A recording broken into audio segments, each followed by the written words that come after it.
জেনাকারী নারী ও পুরুষের শাস্তি। দুনিয়াতে যারা জেনা করলো, এই জেনা করার পরে তার কি শাস্তি হবে, সেই শাস্তি কি হতে পারে? যারা জেনা করে, প্রথমত তাদের দুনিয়াতে একটি শাস্তি হয়। এই জেনাকারিনী নারী আর পুরুষের প্রথমত যে শাস্তি, সেই শাস্তিটা হলো তাদের চেহারার যে নূর আছে সেই নূর চলে যায়। তাদের চেহারার নূর চলে যায়, তাদের চেহারায় নূর থাকে না, তাদের নূর নষ্ট হয়ে যায়। মহান আল্লাহ রাব্বুল আলামিন সৃষ্টি করার পর চেহারার মাঝে যে একটি নূর দান করেন, এই নূরটা জেনার মাধ্যমে, এত বড় গুনার মাধ্যমে ধীরে ধীরে নষ্ট হতে হতে টোটালি চেহারার নূরটা নষ্ট হয়ে যায়। এজন্য অনেক সময় দেখা যায়, আমরা অনেক সময় পত্র পত্রিকায় দেখতে পাই একাধিক বিয়ে পড়ানো হয়েছে, এমন কোনো প্রমাণও পাওয়া যায় না, শুধু ডিভোর্স আর ডিভোর্স আমরা বিভিন্ন মিডিয়ায় দেখতে পাই। যদি 3 বছর আগে 5 বছর আগে আমরা মিডিয়ায় তাদের চেহারা দেখেছি, এত সুন্দর চেহারা নিয়ে মিডিয়াতে আসছে, কিন্তু 3 বছর 5 বছর পরে তাদের চেহারার এমন অবস্থা হয়েছে এবং তাদের গুনাহ ও প্রকাশ পেয়ে গিয়েছে। এমন অনেক সময় গুনাহ প্রকাশ পেয়ে যায় যে তারা বিবাহ না করে ঘর সংসার করতেছে, আবার কিছুদিন পরে তারা বাচ্চাও মিডিয়ার সামনে নিয়ে আসছে।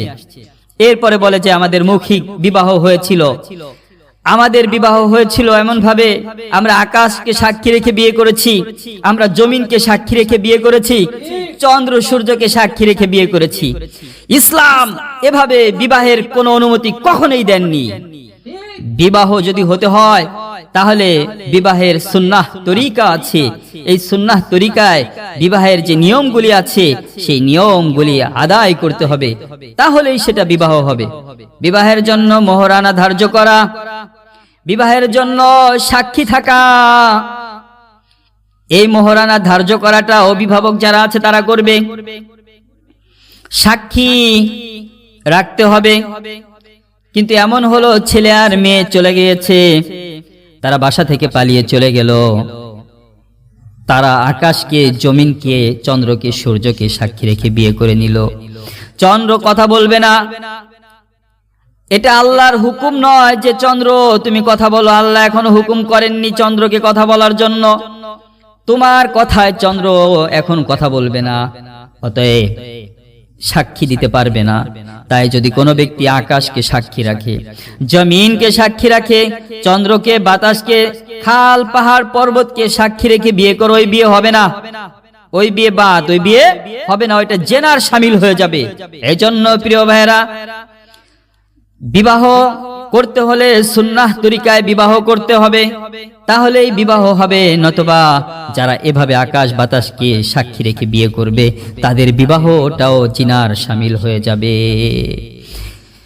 আর যারা বিবাহ করার পরও স্ত্রীকে কোনো কথা হতে না হতেই বলে তোকে তালাক, এভাবে তালাক দিতে দিতে তালাকে সেঞ্চুরি করে ফেলে।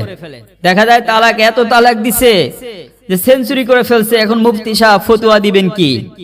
যাই হোক, ফতোয়া তো দিয়েছেন, ফতোয়া দেওয়ার পরে কিছুদিন পরে আবার বলছে হুজুর ছোট্ট বাচ্চা রেখে আমিও থাকতে পারছি না, কিভাবে কি করব কিছুই বুঝতে পারছি না, রাগের মাথায় বলে ফেলেছি, এখন কিভাবে নিয়ে আসা যায়?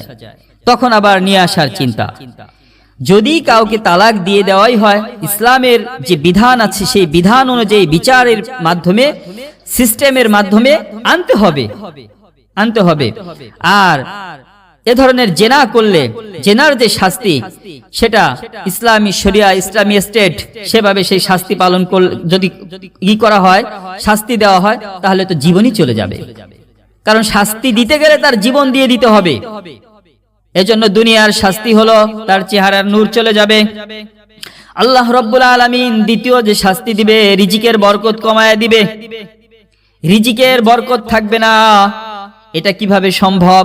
একজন জিনাকারিনী পুরুষ নারী, তাদের অর্থ থাকতে পারে, টাকা পয়সা থাকতে পারে, আবার নাও থাকতে পারে, বরকত এমন ভাবে বুঝতে হবে, যদি জেনাকারী পুরুষ বা নারী যার অর্থ আছে কিন্তু তারা জেনা করছে, জেনা করে, এমন দেখা যায় যে তারা যখন খাবে ডাক্তার নিষেধ করে দেয় যে তুমি এটা খেলে তোমার রোগ বেড়ে যাবে, তোমার বিপদ হয়ে যাবে। তো দেখা যায় যে এটা বিভিন্ন কারণে হতে পারে, এটাও একটা কারণ যে জেনাকারিনীর রিজিক সংকীর্ণ হয়ে যাবে, থাকতেও খেতে পারবে না, আবার না থাকলেও তো খেতে পারলোই না। অতএব আল্লাহ তাআলা দুনিয়াতে এই শাস্তিগুলি জেনাকারিনীদেরকে দিবেন যারা জেনা করবে। এজন্য জেনা থেকে বেঁচে থাকা আল্লাহ তাআলা যারা জেনার সাথে লিপ্ত তাদেরকে আল্লাহ তাআলা হেদায়েত দান করুন, তাদেরকে বুঝ দান করুন। যারা জেনা করেই নিয়েছে তারা গোপনে তওবা করে যে আল্লাহ না বুঝে করেছি, বাকি তুমি যেহেতু গোপন রেখেছো আর কোনোদিন করব না, তোমার কাছে ক্ষমা চাই, এভাবে কেঁদে কেঁদে আল্লাহর কাছে ক্ষমা চেয়ে যদি নিতে পারে যে বাকি জীবনে আর কোনোদিন এর দিকে আগায়নি, তাহলে ইনশাআল্লাহ সফল। নতবা আল্লাহ তাআলা তো দুনিয়াতে শাস্তি তো হলেও আখেরাতে, এটা তো দুনিয়ার শাস্তি আর আখেরাতের শাস্তি